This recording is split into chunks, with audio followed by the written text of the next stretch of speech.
Magandang gabi. Ako po si Barko.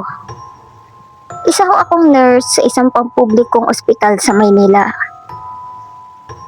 Sa dami ng pasyenteng dinaraanan ko, sa dami ng shift na inabot ako ng madaling araw, sanay na ako sa pagod, sa amoy ng gamot, sa tunog ng ECG at heart monitor. Pero hindi ako kailanman nasanay sa presensyang hindi mo makita pero nararamdaman mo. At hindi ko na sana babalikan pa ang kwentong ito. Pero hanggang ngayon ay sinusundan pa rin ako ng anino ng gabi na iyon. Ang insidente ho ay naganap taong 2022, buwan ng Nobyembre. Ako noon ay naka-duty sa night shift. Medyo manipis ang census at ang 4th floor ng ospital ay halos walang naman, kundi isang pasyente sa room 412. Ang 4th floor na yon, Boss Pao, ayon sa mga matatagal ng staff, ay dating ICU noong 90s. Pero dahil sa renovations, ginawa na lang itong regular rooms. Wala ng mga equipment, wala ng critical patients, pero nanatili ang katahimikan sa buong palapag. Kakaiba, malamig, at parang may bumubulong sa bawat sulok. Nakatoka ho ako sa room 408 hanggang 412. Pero ang pansin ko ay laging nahuhulog sa 412. Ang ilaw doon ay madalas nagpi-flicker kahit bagong kabit ang fluorescent. Ang intercom ay minsang tumutunog mag-isa. At ang log sheet ay ilang beses nang nagkaroon ng kakaibang entry. May pirma pero walang pasyente ang naka-admit sa ilalim ng pangalang iyon. Noong gabi ho ng insidente, naka-duty ako mag-isa sa wing na yon. Ang iba ko hong kasamahang nurse ay nasa IR. Sobrang tahimik lang doon. Habang nagra-rounds ako bandang 2:00 ng madaling araw, napansin kong bukas ang pinto ng room 412.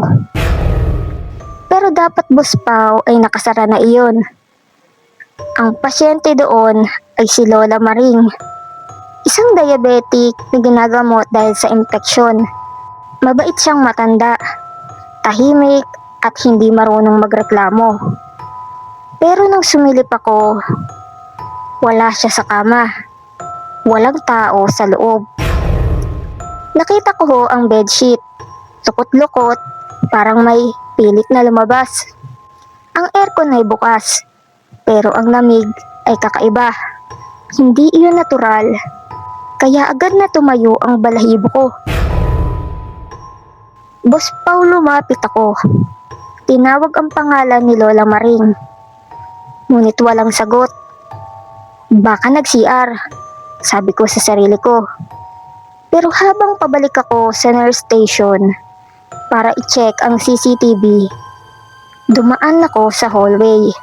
Sa sobrang tahimik ng paligid, narinig ko ang tunog ng wheelchair.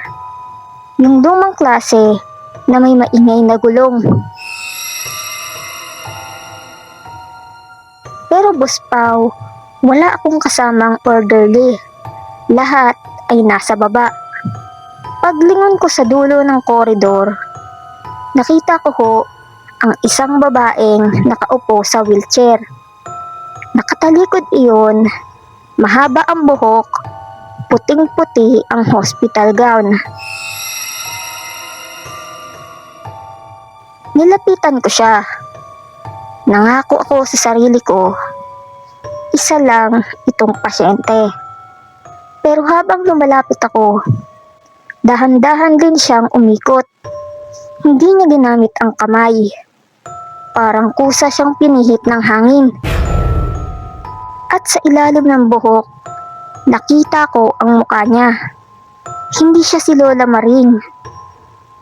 Wala siyang mata, wala siyang bibig, at wala siyang ilong. Isang patag at maputlang balat lang na parang pinasa ng panyo ang buong muka. Bigla akong umatras, tumakbo pabalik sa nurse station at tinawagan ang guard. Pero sa CCTV, Boss Pao, malinaw ang footage. Ako lang ang nasa hallway. Walang wheelchair, walang pasyente. Pagbalik ko sa room 412, nakahiga na si Lola Maring. Nakapikit, parang walang nangyari. Nilapitan ko siya. Kinapik ko ang braso niya. Malamig siya at hindi na siya humihinga. Tinawag ko agad ang doktor. Diniklarang dead on arrival. Wala siyang sign ng struggle. Wala ring dahilan ng sudden cardiac arrest. Pero nang alisin ko ang bedsheet para i-transfer siya, may nakita akong sulat sa ilalim ng kanyang unan. Isang papel, kulay dilaw na parang luma na. Nakasulat lang, isa na namang walang pangalan. Boss Pao, nang i-check namin ang records kinabukasan, may naunang incident ang room 412, taon 1998. May babaeng pasyente raw na hindi ma-identify. Walang ID, walang pamilya. Inilagay siya sa temporary hold room habang naghahanap ng next of kin. Pero bigla raw siyang nawala sa system, kahit ang katawan niya ay hindi na nakita. At simula noon, may mga pasyente tuwing madaling araw na biglang nawawala sa record o biglang natatagpo ang patay, na para bang may kasamang umaalis ng kanilang pagkatao. Ang room 412 ay pansamantalang isinara, pero minsan, kapag dumaan ka sa 4th floor, may maririnig kang tunog ng lumang wheelchair.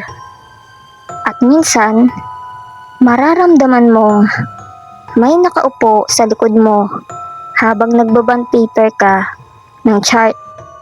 Hanggang ngayon, Boss Pao, nagtatrabaho pa rin ako sa ospital na iyon.